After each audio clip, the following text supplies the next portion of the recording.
యోహాను సువార్త 17వ అధ్యాయం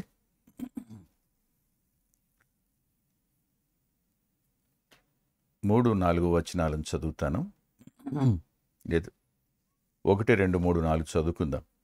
యేసు ఈ మాటలు చెప్పి ఆకాశంపై కనులెత్తి ఇట్లనెను, తండ్రి, నా గడియ వచ్చి ఉన్నది. నీ కుమారుడు నిన్ను మహింపరచునట్లు నీ కుమారుని మహింపరచుము. నీవు నీ కుమారునికిచ్చిన వారందరికీ ఆయన నిత్యజీవం అనుగ్రహించినట్లు సర్వ శరీరుల మీదను ఆయనకు అధికారమిచ్చితివి. అద్వితీయ సత్యదేవుడు అయిన నిన్నును నీవు పంపిన యేసుక్రీస్తుని ఎరుగుటే నిత్యజీవము. చేయుటకు నీవు నాకు ఇచ్చిన పని నేను సంపూర్ణంగా నెరవేర్చి భూమి మీద నిన్ను మహింపరుచితిని. తలలు వంచి ప్రార్థన చేసుకుందాం. మహాగణుడవైన తండ్రి, నిత్య నివాసి, సర్వయుగాలలో స్తోత్రార్హుడా, మా మనుగడకు కారణమైన దేవా, ప్రేమగల మీ పాదాల మీద అనేక మంది పరిశుద్ధులు తలవాల్చి ప్రార్థన చేస్తూ ఉండగా వారందరి మనవి విని సంఘాన్ని భద్రపరిచిన గొప్ప దేవుడు నీవు. నేటికి మీ జీవం ప్రవహిస్తూనే ఉంది. దేవదూతలు ఆరాధిస్తూ ఉండగా పరిశుద్ధుల ఆరాధనను కూడా అంగీకరించే ప్రేమగల దేవుడు నీవు. ఇట్టి దయగలిగిన మీ పాదాల సమీపానికి మరోసారి మీ ప్రియకుమారుడు మా రక్షకుడు అయిన యేసుక్రీస్తు ప్రభువారి పరిశుద్ధ నామంలో వస్తున్నాం. మా సమయాన్ని దీవెనకరంగా చేయండి. నీ దాసుని మరుగు చేయి ప్రభు. మీ ఆత్మచేత మీరు నింపండి నాయన. సంపూర్ణంగా నీ ఆధీనంలో ఉండి మాట్లాడడానికి నాకు అవసరమైన భావాన్నివ్వండి, భాషనివ్వండి, బలపరచండి. వింటున్న మా ప్రియుల అంతరంగాలను మీరే మీ ఆత్మ యొక్క సంతృప్తి చేత నింపండి. గత అధ్యయనంలో కలిగినటువంటి అసౌకర్యం నుండి తప్పించి ఈ దినాన్న మంచిగా ఈ కార్యక్రమం నిర్వహించబడడానికి మీ సహాయాన్ని కోరుకుంటూ యేసుక్రీస్తు ప్రభువారి పేరిట ప్రార్థిస్తున్నాం తండ్రి, ఆమేన్. ఈ 17వ అధ్యాయం వివరించడానికి కాస్త జటిలమైన అధ్యాయం అని చెప్పుకున్నాం. అంతేకాదు, విభాగించడానికి కూడా జటిలమైన అధ్యాయమే. ఎంత విభాగించినా దాన్ని మనం అనుకున్నంత సంతృప్తికరంగా చెప్పుకోలేం. కాబట్టి దీనిని నేను టాపిక్ ఓరియంటెడ్ బైబిల్ స్టడీగా చెప్పాలని ఆశిస్తున్నాను. అంటే ఒక అంశాన్ని తీసుకుని ఆ అంశం మేర ఈ అధ్యయనం చేయాలని ఆలోచిస్తున్నాను. దాని కొరకు మీరు వ్యక్తిగతంగా ప్రార్థన చేస్తూ ఉండండి. తిరిగి ఈ 17వ అధ్యాయంలో కనపడుతున్న మాట ఏమిటంటే, ప్రత్యేకంగా కనపడిన మాట ఏమిటంటే, చేయుటకు నీవు నాకు ఇచ్చిన పనిని నేను సంపూర్ణముగా నెరవేర్చి భూమి మీద నిన్ను మహింపరిచి ఉన్నాను అన్నమాట. ఆయన పని సంపూర్ణంగా నేను నెరవేర్చాను అన్నాడు. సరిగ్గా ఇక్కడ పని సమాప్తమైందని ఆయన చెప్పింది ఎక్కడ? 19వ అధ్యాయంలో 30వ వచనంలో సమాప్తమైందని చెప్పారు. ఆయన శిలువ మీద తన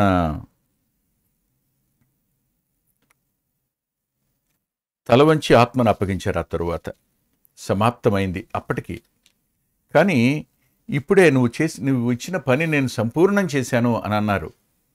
ఇది డివైన్ లాంగ్వేజ్, ఇది దైవికమైన భాష. దైవికమైన భాష ఎప్పుడూ కూడా జరిగిపోయినట్టు పాస్ట్ టెన్స్లో ఉంటుంది. అందుకనే యోధా పత్రికలో ఆయన వేవేల పరివారంతో దిగివచ్చెను అని రాస్తాడు. ఆయన 14-15 వచనాల్లో ప్రభు తన వేవేల పరిశుద్ధుల పరివారంతో వచ్చెను అంటాడు. ఆయన ఇంకా రాలేదు కదా, వచ్చెను అంటాడు. అంటే ఆయనకు నిన్న నేడు ఒకే రీతిగా ఉంది కనుక ఆయన మాట్లాడింది జరిగిపోయినట్టుగా మాట్లాడతారు. ఇక్కడ పని సంపూర్ణమైంది. ఆయన సంపూర్ణం ఖచ్చితంగా చేస్తారు. అంతే, చేశారు. అయితే ఈ మాట చెప్పిన తరువాత ఈ అధ్యాయంలో ముమ్మారు పలికిన ఒక పదం ఉంది. ముమ్మారు పలికిన పదం. ఆ పదం నేను చదివి వినిపిస్తాను చూడండి. 22వ వచనంలో చివరి మాట, నీవు నాకు అనుగ్రహించిన మహిమను నేను వారికి ఇచ్చితిని. ఇది మొదటిది. 23వ వచనం చివరి మాట, నాకు అనుగ్రహించిన మహిమను వారికి ఇచ్చితిని. ఇక 24వ వచనం మధ్యభాగం, నీవు నాకు అనుగ్రహించిన నా మహిమను వారు చూడవలని కోరుతున్నాను. ఈ మాట, నీ మహిమను వారికిచ్చాను, నీ మహిమను వారికిచ్చాను అంటూ నీ మహిమను వారు చూడగోరుతున్నారని కోరుకుంటున్నాను అన్నాడు. నా మహిమను వారికి ఇచ్చాను అన్న పదం 2 మార్లు కనపడింది. వారు చూడాలనేది ఒక మాట. నా మహిమ అనే పదం 3 సార్లు కనిపించింది. ఆయన తన మహిమను మనకిచ్చినట్టు, ఆనాడు శిష్యులకిచ్చినట్టు, ఇవాళ మనకి ఇచ్చినట్టు, ఆడు తరువాత ఆయన యందు విశ్వాసం ఉంచే వారికి కూడా ఇస్తున్నట్టు ప్రకటించారు ఆయన. మహిమనివ్వడం అనే పదం దగ్గరికి వచ్చేటప్పటికి ఇది ఆశ్చర్యం కలిగి చేసే మాట. పాత నిబంధన గ్రంథంలో మహిమ అనగానే అనేకులు అనుకుంటున్నట్టుగా అది ఆ మేఘంలో కనిపించే షకీనా అంత మాత్రమే కాదు. ఇక్కడ ఆయన చెప్పిన మహిమ అనే పదం ఒక అద్భుతమైన ఆత్మీయ సత్యాన్ని చెబుతుంది. మీకు గుర్తుండాలి, మోషే గారు ప్రభువుని అడిగారు. ప్రభువుని అడుగుతూ, నీ మహిమను నాకు చూపు అన్నారు 33వ అధ్యాయంలో 18వ వచనంలో. ఆయన నా మంచితనం అంతా నీకు చూపిస్తానన్నారు. మహిమలో ఆయన మంచితనం చూపించారు. అక్కడ చూపించమని అడిగారు, కానీ ఇక్కడ ఆ మహిమని ఇవ్వడానికి ఆయన వచ్చారు. వెనక వైపు నుండి మాత్రమే మోషే చూశాడు, ఇప్పుడు ఆ మహిమను ఇవ్వడానికి వచ్చారు. దీన్ని కొంచెం మనం నిశితంగా ఆలోచిస్తే, ప్రభువు రక్షించబడిన వారికి ఇచ్చిన మహిమ ఏమిటి? నేనిచ్చానని చెప్పారు కదా ఆయన. ఏమిటా మహిమ? నాకు ఇలా అనిపించింది, ఆదాములో మనం దేనిని కోల్పోయామో ప్రభులో దానిని తిరిగి మనం పొందాం. ఆదాములో ఏ మహిమను మనం కోల్పోయామో దాన్ని మనం తిరిగి పొందాం. ఇప్పుడు మనం అందరం ఒక్కసారి ఏదెనులోనికి వెళదాం రండి. ఏదెనులోనికి వెళితే అక్కడ ఏదెనులో ఆదాము ఎక్కడున్నాడు? మహిమలో ఉన్నాడు కదూ. మహిమా జ్ఞానం కలిగిన వాడుగా ఉన్నాడు. నేను మిమ్మల్ని ఒక ప్రశ్న అడుగుతాను, నాకు జవాబు చెప్పండి. మీలో ఎంతమందికి ఆపరేషన్ అయింది? ఒక ఆపరేషన్, 2 ఆపరేషన్స్ కూడా అయిన వాళ్ళు ఉంటారు. ఆపరేషన్ టేబుల్ మీదకి వెళ్ళాక డాక్టరు ఆ మత్తు ఇచ్చిన తరువాత ఏం జరిగిందో చెప్పేవాళ్ళు ఎవరైనా ఉంటారా? మత్తు ఎక్కకపోతే తప్ప. మత్తు గనక అతనికి సెడిషన్ వస్తే గనుక ఏం జరిగిందో నాకు తెలీదు, మళ్ళీ తెచ్చి ఐసీయూలో పెట్టారు, అప్పుడే నాకు మెలకు వచ్చింది, ఏం జరిగిందో తెలియదు అంటాడు కదూ. నేను ఇలా అంటాను, మరి దేవుడే అతనికి గాఢ నిద్రను కలుగు చేస్తే, అతని పకటెముకను తీసి మాంసం తీసి స్త్రీగా చేస్తే, ఆదామన్నాడు నా ఎముకలలో ఎముక, నా మాంసంలో మాంసం అన్నాడు. అంటే లేచిన తర్వాత ఇలా ఏమైనా చూసుకున్నాడా ఇక్కడ ఒక ఎముక తగ్గిందని? మాంసం ఏమన్నా గుంట ఏమైనా పడిందా? ప్రభువు అతనికి చేసిన కార్యం, అతడు మహిమలో ఉన్నాడు గనుక గ్రహించగలిగినాడు. మహిమా జ్ఞానంలో ఉన్నాడు అతను. మహిమ ఉంది అతనికి, మహిమలో ఉన్నాడు అతను. మరి ఇప్పుడు కోల్పోయింది ఏమిటి? ఆ మహిమ యొక్క జ్ఞానాన్ని కోల్పోయాడు. అంత మాత్రమే కాదు, ఆయనతో అప్పటి వరకు ఉన్న సంబంధాన్ని కోల్పోయాడు. ఆయనతో అప్పటి వరకు ఉన్న సహవాసాన్ని కోల్పోయాడు. అంతేకాదు కానీ అతడు అవిధేయుడు కాకపోతే ఎప్పటికీ మరణించేవాడు కాడు. ఆ నిత్య జీవాన్ని, నిత్య జీవితాన్ని కోల్పోయాడు. ఇప్పుడు దానిని ప్రభువు నేను వారికిచ్చాను అన్నాడు. నేను వారికిచ్చాను. సంతోషం అనిపించింది తలంపులు. దీనికి ఆధారం నేను మీకు చూపిస్తాను రండి. 17వ అధ్యాయం మొదటి వచనంలో ఇలా రాశాడు, నీవు నీ కుమారునికిచ్చిన వారిని వారికందరికీ ఆయన నిత్య జీవము అనుగ్రహించున్నట్లు సర్వ శరీరుల మీదను ఆయనకు అధికారం ఇచ్చితివి. నిత్య జీవము అనుగ్రహించున్నట్లు. రెండవది, ఆ నిత్య జీవం యొక్క రహస్యం చెప్తున్నాడు ఆయన. అద్వితీయ సత్యదేవుడు అయిన నిన్నును నీవు పంపిన యేసుక్రీస్తును ఎరుగుటే నిత్య జీవం. ఈ మాట ఏది ఆదాములో ప్రతి మానవుడు కోల్పోయాడో ఆదాము సంతానంగా, ఆ కోల్పోయిన సమస్తాన్ని క్రీస్తు ప్రభువు మరల తిరిగి మనకి ఇచ్చాడు ఆయన. ఈ తిరిగి జన్మించటం అనే ఆ అత్యున్నతమైన కార్యం ఉందే, అది ప్రభువులో మనకు లభించింది. ఆయనలో నుండి మనలోనికి ప్రవహించిన జీవం అది. ఆయన యందు విశ్వాసముంచడం ద్వారా జరిగినటువంటి కార్యం అది. తిరిగి జన్మించిన ఆ గొప్ప అత్యున్నతమైన సంగతి చిన్నది కాదనమాట, చాలా పెద్దది.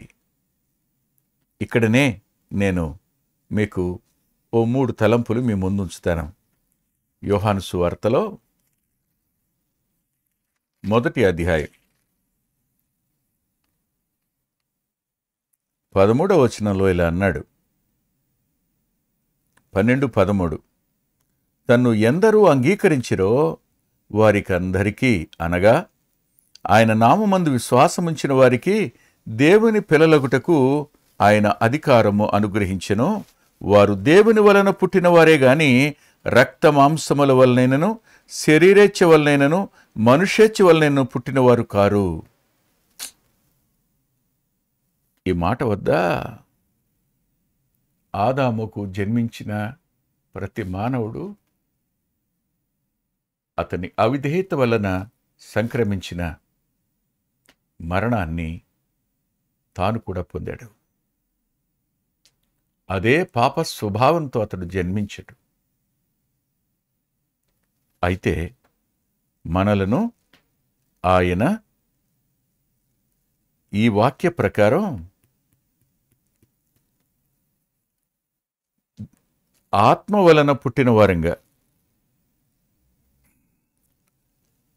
దేవుని వలన పుట్టిన వారంగా మనం మారాం.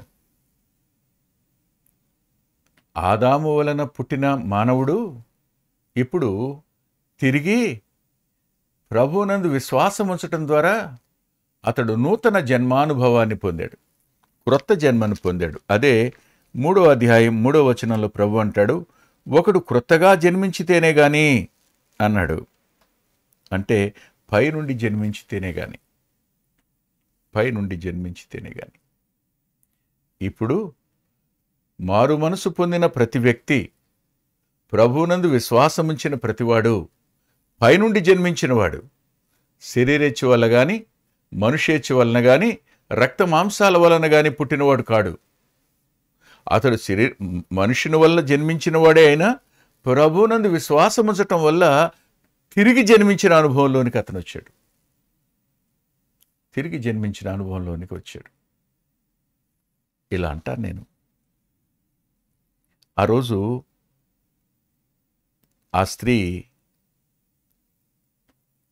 కొద్ది సమయంలో చనిపోతుంది. పాపంలో పట్టుబడిందని దేవాలయానికి తీసుకుని వచ్చారు. రాళ్ళు పెట్టి కొట్టి చంపేస్తారు. ఇంకా అక్కడితో ఆమె జీవితం ఆఖరు. కానీ ప్రభు పలికిన ఒక మాట ఆమెను భౌతిక సంబంధమైన మరణంలో నుంచి కాపాడింది. తనకు మరల ఒక నూతన జీవితం, ఇకను పాపం చేయొద్దు అన్నమాట. అదే రీతిగా మనం మన పాపం వల్ల అపరాధాల వల్ల చావవలసిన వాళ్ళంగా ఉండగా తిరిగి జన్మింపచేయడం ద్వారా మనం ఏమయ్యాము? అనంటే నూతన జన్మానుభవాన్ని పొందాం. ఏ వ్యక్తి ఆయన రక్తంలో కడగబడ్డాడో అట్టివాడు తిరిగి జన్మించిన అనుభవంలోనికి, ఆయన ఎందు విశ్వాసం ఉంచడాన్ని బట్టి తిరిగి జన్మించిన అనుభవంలోనికి వచ్చాడు.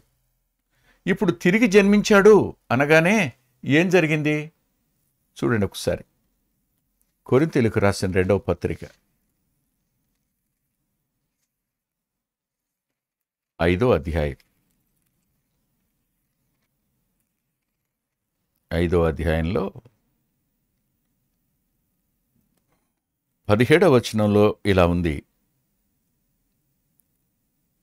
కాగా ఎవడైనను క్రీస్తునందున్న యెడల వాడు నూతన సృష్టి, పాతవి గతించెను. పాతవి గతించినాయి, నూతన సృష్టి. పాతవి గతించాయంటే అతని మీద అపవాది యొక్క అధికారం తొలగిపోయింది, అతని మీద నుండి మరణ బలం తొలగిపోయింది, అతని మీద నుండి దైవోగ్రత తొలగిపోయింది, అతడు శాపం నుంచి విడిపించబడినవాడు అయ్యాడు. పాతవి గతించాయి, సమస్తం క్రొత్తవయ్యాయి. ఇప్పుడు అతను నూతన సృష్టిగా మార్చబడ్డాడు. తిరిగి జన్మించినవాడు నూతన సృష్టి. నూతన సృష్టి. మొదటి సృష్టి అవిధేయత వల్ల మరణానికి ప్రయాణం చేసింది. నువ్వు మన్ను గనుక తిరిగి మన్నైపోతావు అన్న ఆ స్థానానికి వెళ్ళిపోయింది. కానీ ఇప్పుడైతే నూతన సృష్టిగా మార్చబడ్డాడు మనిషి. తిరిగి జన్మించటం వల్ల నూతన సృష్టిగా మార్చబడ్డాడు. పాతవన్నీ గతించిపోయాయి. ఆ శాపం గతించిపోయింది. ఆ దైవోగ్రత కూడా లేదు ఇప్పుడు అతని మీద. ఆ పాపం యొక్క అధికారం తొలగింది. బానిసత్వం నుంచి విమోచించబడ్డాడు. అపవాది చేతిలోంచి తప్పించబడ్డాడు. అతడు నూతన సృష్టిగా మార్చబడ్డాడు. ఇది మహిమ కాదా? నాకు ఇక్కడ చిన్న తలంపు కూడా అనిపించింది. చాలామంది దైవ సేవకులు వర్తమానం చెప్పేటప్పుడు ఆదాము తన పోలిక చొప్పున బిడ్డల్ని కన్నాడని. దేవుడు తన పోలిక చొప్పున నరుని సృజిస్తే పతనమైన తరువాత ఆదాము తన పోలికను చొప్పున అన్నప్పుడు ఆ పతనమైన పోలికల్లోనే మనం అందరం పుట్టామని అర్థం. కానీ ఇప్పుడు నూతన సృష్టిగా మార్చబడిన మనం ఆ పతనమైన పోలిక కాదు. పతనమైన పోలిక కాదు.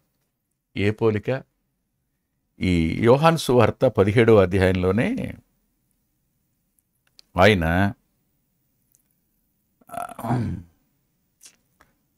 ఒక ప్రత్యేకమైన మాట పలికారు. ఆయన ఆ మాట 6వ వచనంలో ఉంది. లోకము నుండి నీవు నాకు అనుగ్రహించిన మనుషులకు నీ నామమును ప్రత్యక్షపరచితిని అని. నామమును ప్రత్యక్షపరిచాను అన్నప్పుడు నామము అనే మాట పేరు కాదు. నామము అంటే ఆయన యొక్క వ్యక్తిత్వం. నామము అంటే ఆయన స్వరూపం.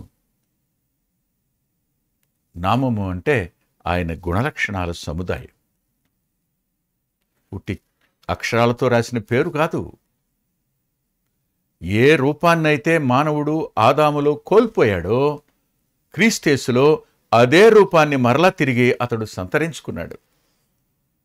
ఎలాంటి రూపం?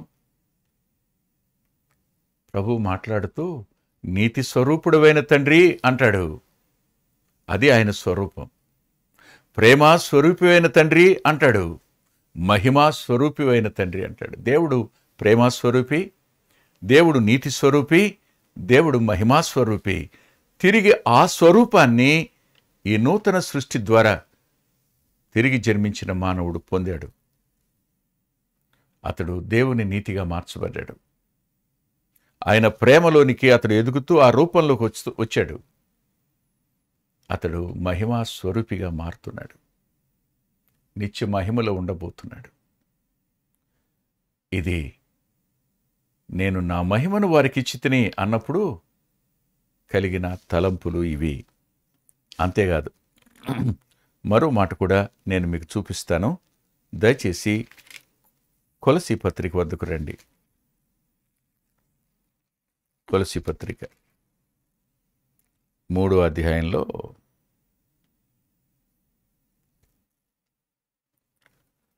2-3 వచనాలలో ఇలా రాశాడు. ఏలైనగా మీరు మృతి పొందితిరి, మీ జీవము క్రీస్తుతో కూడా దేవుని యందు దాచబడి ఉన్నది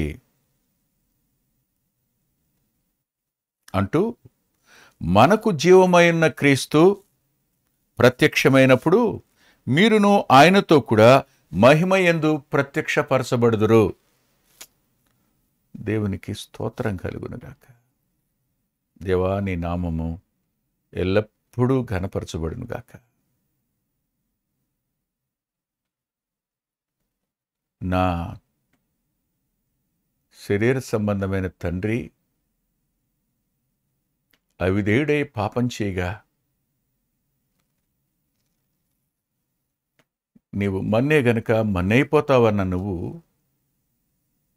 రక్తమాంసాలలో పాలివాడివే ఇచ్చి నన్ను ఆ మంటి నుంచి విమోచించి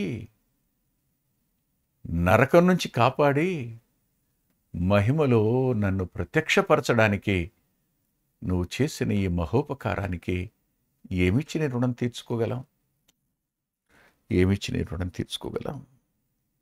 ఇక్కడ జీవం దేవుని యందు దాచబడింది.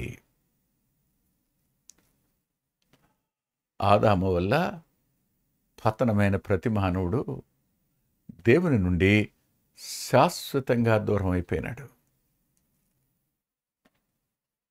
నరకం అనే మాటకు దేవుని నుండి శాశ్వతమైన ఎడబాటు అని అర్థం. కానీ తిరిగి జన్మించటం వల్ల మన జీవం దేవుని యందు భద్రపరచబడే అనుభవంలోనికి మనం వచ్చాం. ఇది ఎంత గొప్ప సంగతి! ఇది నిత్య జీవం. దేవునిలో ఉన్న జీవం, మనకు అనుగ్రహించబడిన జీవం, మన జీవం ఆయనలో భద్రపరచబడింది. ఇప్పుడు చెప్పండి, నా మహిమను వారికి ఇచ్చాను అన్నప్పుడు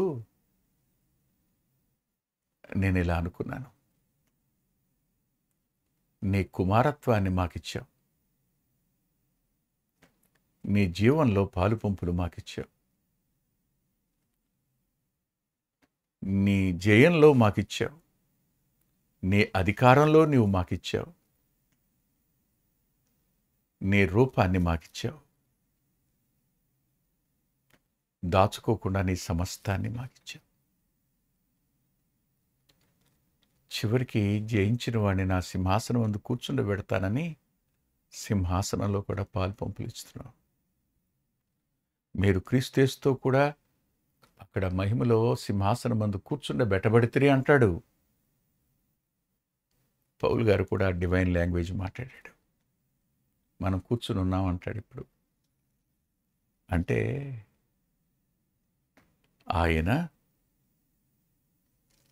సిలువకు వెళ్ళడానికి మునుపు, రక్తం చిందించడానికి మునుపు మానవ జాతి అంతటి కొరకై నిలిచి చేస్తున్న ఈ విజ్ఞాపనలో వర్తమానం మాత్రమే కాదు, భవిష్యత్తు మాత్రమే కాదు, భూతకాలం కూడా ఉంది. ఈ త్రికాలాలకు చెందిన ఈ అత్యున్నతమైన రక్షణ కార్యం చేయడానికి మునుపు ఆయన తాను ఈ మాటలు పలికాడు. నీ మహిమను వారికిచ్చాను, నీ మహిమను వారికిచ్చాను అన్నాడు. ఈ మహిమను వారికిచ్చాను అన్నవాడు మరో మాట కూడా ఆయన అన్నారు. చూడండి ఏమన్నాడు 7వ వచనంలో. 6వ వచనంలో వారు నీవు ఇక్కడికి వస్తాను, 7కు వద్దాం, తర్వాత 6కి వెళదాం. నీవు నాకు అనుగ్రహించిన మాటలు నేను వారికి ఇచ్చి ఉన్నాను అన్నాడు. నీవు నాకు అనుగ్రహించిన మాటలని వారికి ఇచ్చి ఉన్నాను అన్నాడు. తరువాత 14వ వచనంకి వస్తే, వారికి నీ వాక్యం ఇచ్చి ఉన్నాను అన్నాడు ఆయన. నీ వాక్యం ఇచ్చి ఉన్నాను అన్నాడు. ఇప్పుడు 6వ వచనం దగ్గరికి రండి. లోకము నుండి నీవు నాకు అనుగ్రహించిన మనుషులకు నీ నామమును ప్రత్యక్షపరిచాను అని వారు నీవారయుండిరి. నీవు వారిని నాకు అనుగ్రహించితివి, వారు నీ వాక్యమును గైకొని ఉన్నారు అన్నాడు. వారు నీ వాక్యాన్ని గైకొన్నారు. ఈ మాట పలకడానికి గల కారణం ఏమిటి? ఎందుకు ఈ మాట పలికాడు? ఇలా పలకడానికి మరో కారణం కనిపించింది. ఆ కారణం ఏమిటంటే 7వ వచనం, నేను నీ యొద్ద నుండి బయలుదేరి వచ్చితినని నిజముగా ఎరిగి నీవు నన్ను పంపితివని నమ్మిరి గనుక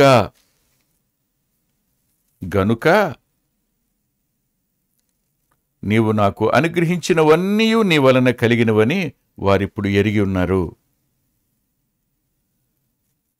ఏ వ్యక్తి తిరిగి జన్మిస్తున్నాడో ఆ తిరిగి జన్మించే దగ్గర వాక్యం యొక్క కార్యం, దేవుని వాక్యం యొక్క కార్యం ఉంది. అవును, వినుట ద్వారా విశ్వాసం కలుగుతుంది. వారు ఎరిగారు, వారు నమ్మారు అన్నాడు ఆయన. అనేకులు నిజంగా ఎరగలేదు, అనేకులు అంగీకరించలేదు, కానీ వారు అంగీకరించారు. 7వ వచనంలో ఎరిగారు, నమ్మారు. 3 పదాలు వాడాడు ఇక్కడ. వారు అంగీకరించారు, వారు ఎరిగారు, వారు నమ్మారు. ఈ 3 మాటలు ఏం చెప్తున్నాయి? సార్వభౌమాధికారి అయిన దేవుడు మానవునికి రక్షణ ఇచ్చే దగ్గర వారికి చెప్పిన వాక్యం వద్ద అనేకులు నిరాకరించి ఫ్రీవిల్ ఇవ్వబడింది వాళ్ళకి. దానిని వారు వినియోగించుకున్న తీరు వేరు. ఆయన సార్వభౌమ చిత్తాన్ని అంగీకరించలా. ఆయన వలన మాత్రమే రక్షణ అన్నది ఆయన సార్వభౌమ చిత్తం. దాన్ని అంగీకరించడానికి మానవుడు సంసిద్ధుడుగా లేడు. పరిసయ్యులు, శాస్త్రులు, సద్దూకయ్యులు, ప్రధాన యాజకులు, పెద్దలు తమ జ్ఞానం చొప్పున ఆయన నిరాకరించారు. సామాన్యులైన వాళ్ళు, చేపలు పట్టుకునేవారు, పన్నులు వసూలు చేసేవారు, ఇలాంటి వారు ఆయన్ని అంగీకరించారు. ఆయనను ఎరిగారు, నమ్మారు. ఇప్పుడు వాళ్ళు ఏమయ్యారు? తిరిగి జన్మించిన వాళ్ళయ్యారు. నూతన సృష్టిగా మార్చబడిన వారయ్యారు. దేవునిలో జీవం దాచబడిన వారు అయ్యారు. వారు నిత్య జీవం కలిగిన వాళ్ళు అయ్యారు. ఇప్పుడు కేవలం ఏదేనుకు మించిన పరలోకంలో వారు పౌరులయ్యారు, స్థానం పొందారు, దేవుని కుమారులుగా పిలువబడుతున్నారు. రేపటి దినాన్న 1000 ఏళ్ల కాలం పరిపాలిస్తారు. అంత మాత్రమే కాదు గాని పడద్రోయబడిన దేవదూతలందరికీ తీర్పు తీర్చే సింహాసనంలో వారు ఆసీనులు కాబోతున్నారు. అంతకు మించి వారు ఆ ప్రియకుమారుణ్ణి తన వ్యక్తిగత జీవితంలో చూపించబోతున్నారు. అదృశ్యుడైన దేవుణ్ణి తన జీవితం ద్వారా చూపించడం వారికి అనుగ్రహించబడిన అత్యున్నతమైన కృపా మహిమ. ఇప్పుడు చెప్పండి, ఆయన నేను నీ మహిమను వారికి ఇచ్చాను అన్న మాట వద్ద అనుగ్రహించబడిన అత్యున్నతమైన ఈ ఆధిక్యత మీరు పొందారా? మీరు తిరిగి జన్మించారా? ఒకవేళ అలా తిరిగి జన్మించకపోతే ఈరోజైనా ప్రభు వద్ద నేను పాపినని అంగీకరించండి. పరిశుద్ధాత్మదేవుడు ఒప్పిస్తూ ఉండగా ఆయన సిలువలో తన రక్తాన్ని చిందించినవాడుగా, ఆయన చనిపోయి సమాధి చేయబడినవాడుగా, 3వ దినాన తిరిగి లేచినవాడుగా ఉన్నాడు. ఆయన తన యందు విశ్వాసముంచబోయే వారిని గురించి కూడా ఈ 17వ అధ్యాయంలో ప్రార్థన చేశాడు. అందులో నువ్వున్నావు, అందులో నేనున్నాను. ఈరోజైనా ప్రభువుని అంగీకరించుమని ప్రభు పేరట బ్రతిమాలుతున్నాను. తలలు వంచి ప్రార్థన చేసుకుందాం. దయగలిగిన గొప్ప తండ్రి, కృపగలిగిన దేవ, ఈ మాటలు చెప్పడానికి సహాయపడ్డారు. వందనాలు చెల్లిస్తున్నాను. ప్రత్యేకంగా తమ్ముడు ప్రభాకర్ కొరకు ప్రార్థన చేస్తున్నాను. చెరువుల విషయంలో నష్టం వాటిల్లింది. మరల తిరిగి ఆ చెరువులు సాగు చేయడానికి మీరే సమస్తాన్ని సమకూర్చండి. మీ నామానికి మహిమ కలిగేటట్లుగా మీ కృప కలిగిన కార్యం చూడగోరుతూ మీ రాజ్య వ్యాప్తి కొరకు ఈ కార్యం చేయమని, నీ మహిమ కొరకు ఈ కార్యం చేయమని, ప్రభువా కురింగిన వారిని లేవనెత్తేవాడివి కదా, కృప చూపించుమని, ఆయా స్థలాల్లో చెదిరి ఉన్న పరిశుద్ధులందరినీ బలపరచుమని యేసుక్రీస్తు ప్రభు వారి పేరిట ప్రార్థిస్తున్నాం తండ్రి. ఆమేన్. ఆమేన్. ప్రభు చిత్తమైతే ఆదివారం ఉదయం 8:30కి లైవ్లో కలుసుకుందాం. దేవుడు మిమ్మల్ని దీవించునుగాక.